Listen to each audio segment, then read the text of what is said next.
Are you having a hard time right now? If you answered yes, then you are not alone. In this modern world that never stops moving, where every day is filled with new demands to keep up with, the relentless pressure of finding contentment or even just time to relax seems like a distant dream. You feel like technology is going so fast that everything is passing you by.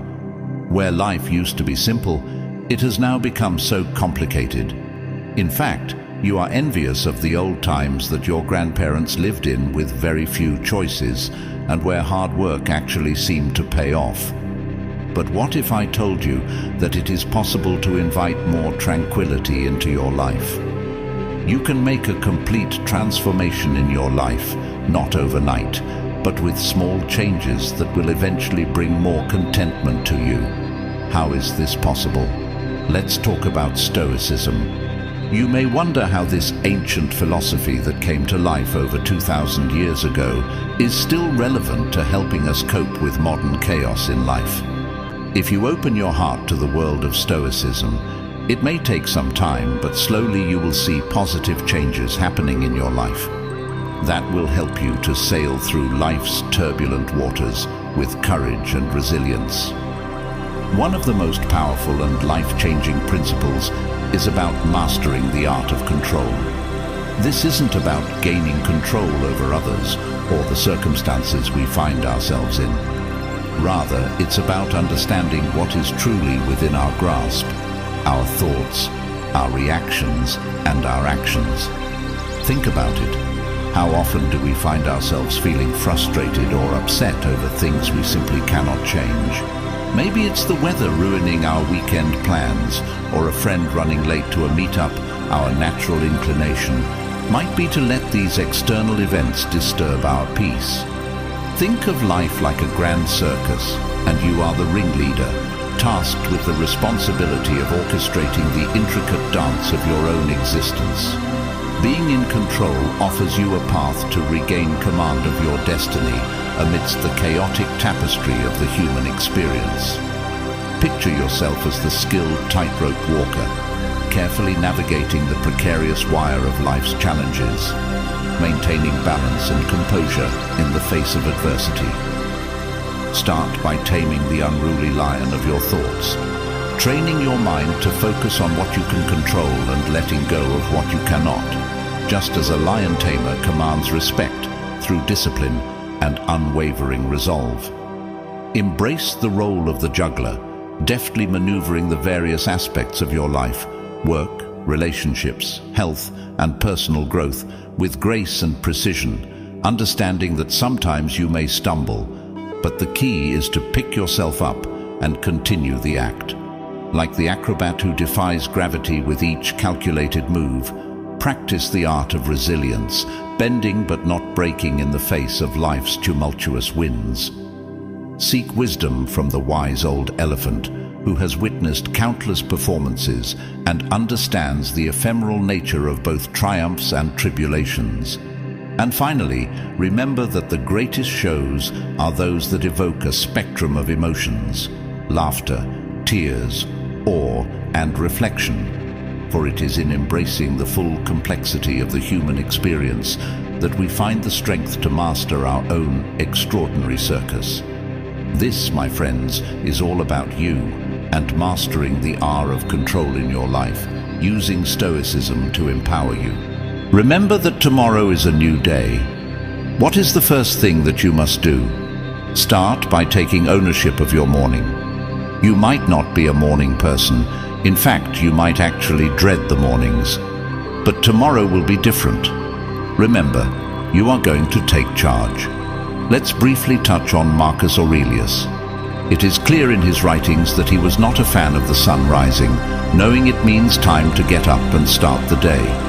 It's clearly an argument he had with himself many times, on many mornings, as have many of us. He knows he has to get out of bed, but so desperately wants to remain under the warm covers. It's relatable, but it's also impressive. Marcus didn't actually have to get out of bed. He didn't really have to do anything, yet he wrote a lot about the importance of rising early and getting to work. Why? It's because Marcus knew that winning the morning was key to winning the day and winning at life. He wouldn't have heard the expression that the early bird gets the worm, but he was well aware that a day well begun is half done. So, what does winning the morning actually look like? What should one do after they wake up early? From the Stoics, we glean 3 habits that make the morning a success. After a week or so, this will become a routine. First, when you wake up, take a moment to write in your journal. Keep it by your bed and write freely about whatever comes to mind. Your thoughts, stresses, goals, dreams, worries, gratitudes. Don't censor or judge what you write. Just let it flow. Reflect on the previous day and write about significant moments, interactions, accomplishments, and lessons learned. Note what you want to do differently going forward. Set intentions for the day ahead. What do you want to focus on? How do you want to feel? What would make today great? Write about longer-term goals, plans, and visions for your life. Imagine your ideal future. If you feel stuck, use prompts like, I feel, I want, I'm grateful for. Don't worry about spelling, grammar, or punctuation. This writing is just for you. This is not about releasing your inner Hemingway, but really about putting your deepest thoughts and feelings on paper. Next, do a quick workout to get the blood flowing. This could be a quick walk, some weights, or a trip to the gym. Release the morning endorphins. Take that natural high and do some deep work. The first 2 to 3 hours of the day are the most productive, so get going. Concentrate on what's in front of you like a Roman, Marcus Aurelius wrote. Do it like it's the last and most important thing in your life. From his stepfather Antoninus, Marcus learned how to work long hours, how to stay in the saddle. Ryan Holiday, famous Stoic follower, talks about how he does 2 to 3 hours of deep work first thing when he gets to his office. James Clear, author of the bestseller Atomic Habits, told us on the Daily Stoic podcast that he carves out 2 sacred hours in the morning to do his writing. The day so easily gets away from us. Well-intentioned plans fall apart. Our willpower evaporates. So it's key that we prioritize the important things, and it's key that we habitualize doing them early. So get started. Put it into practice. Commit to waking up tomorrow 30 minutes earlier than you usually do. Decide what you are going to do with that extra 30 minutes and do it. Get going, and remember, it is up to you and only you to make the small changes leading to a transformed life. Next, don't suffer life's imagined troubles. Seneca wrote, "We suffer more from imagination than from reality." So what are you worried about right now? Your family, your job, your health, the economy? You're not crazy to worry. Bad things could happen related to any of them. But let's go backward in time. A month, a year, 5 years ago. What were you worried about then? Mostly the same things, right? And how many of those worries came to pass? Mark Twain famously said, "I am an old man and have known a great many troubles, but most of them never happened." We try to not worry, yet we find ourselves entangled in the vivid tapestry of stress. Each thread a different hue of anxiety. The deep burgundy of work, with its relentless demands and looming deadlines, fearing that you will be the casualty of yet another corporate downsize, threatens to unravel our carefully woven balance. The shimmering gold of money, perpetually slipping through our fingers like sand, leaves us grasping for financial stability in a world that seems to constantly shift beneath our feet. And then there's the emerald green of family, a color that should evoke warmth and comfort, but often comes with its own unique set of challenges and responsibilities, tugging at our heartstrings and testing our resilience. These stresses, like haunting echoes from the past, have been whispering in our ears for years, even decades for some. But as we look back on those times, we realize that amidst the chaos and uncertainty, we somehow managed to navigate through, and we figured it out, one day at a time, one problem at a time. The knots in our stomachs slowly loosened, the furrowed brows gradually relaxed, and we found our way to a place of relative peace, understanding that the troubles we so often suffer are, in fact, imagined. The stresses of life never truly disappear, but we learn to dance with them, to find our rhythm in the midst of life's ever-changing tempo. We discover that the troubles we anticipate and agonize over rarely come to pass in the way we envision. And as we stand here today, 5 years later, we can take a deep breath and remind ourselves that we have the strength and resilience to overcome whatever challenges life may present. So, let us not suffer life's imagined troubles, but instead embrace the present and trust in our ability to navigate through by realizing that we can. Next is, treat success and failure the same. Marcus Aurelius wrote in Meditations, "Accept the good stuff without arrogance. Let the bad stuff go with indifference. Neither success nor failure say anything about you. A rock thrown in the air gains nothing by going up," Marcus said, "and nothing by falling down." After all, he was an ordinary man picked by Hadrian to become emperor, yet he could have been equally dethroned at any moment as well. Did this change who Marcus was? Did it mean he was better or worse than other people? No. He was still the same rock. And so are you. I remember my university days very well. I was so excited to be accepted into my dream school, USC. I mean, it was amazing. I felt like I was in the clouds from being so high. But then reality set in, and that first year at college ended up being one of the worst of my life. If something could go wrong, it did. Talk about going from being extremely high to very low. Looking back, I wish that I had been given this advice. Just take it all in stride. I eventually did graduate, and through the highs and lows, I was and will always be the same person. Whether you are swimming in friends or find yourself constantly alone, you're still you. Whether you get that big promotion or lose your job, your value remains unchanged.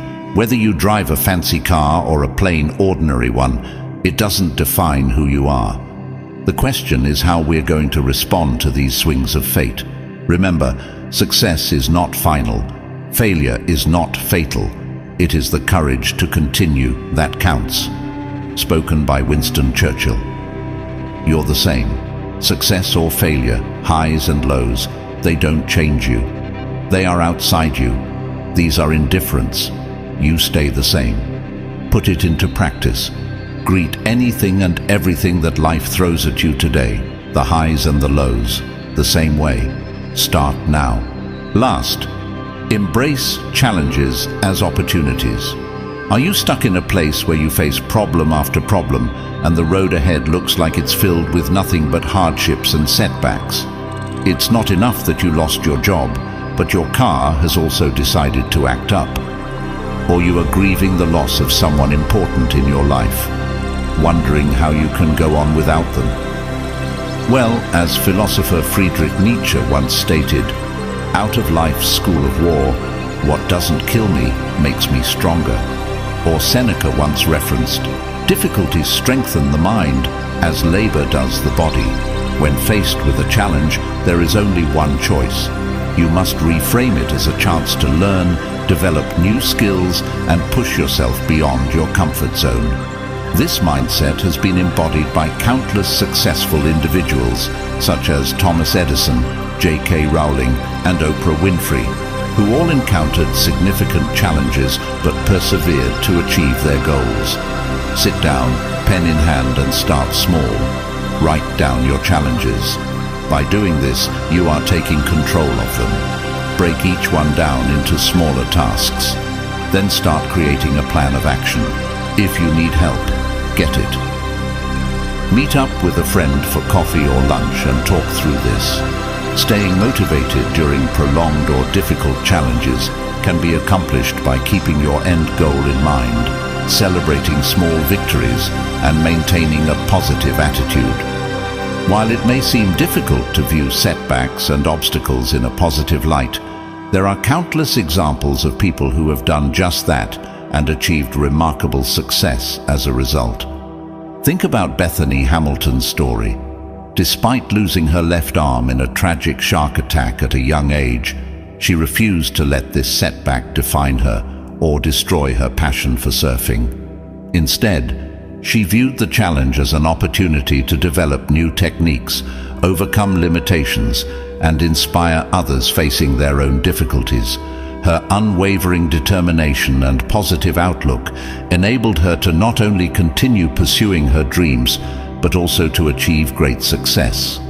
Embracing challenges can also lead to personal and professional breakthroughs by compelling you to think creatively and explore new opportunities.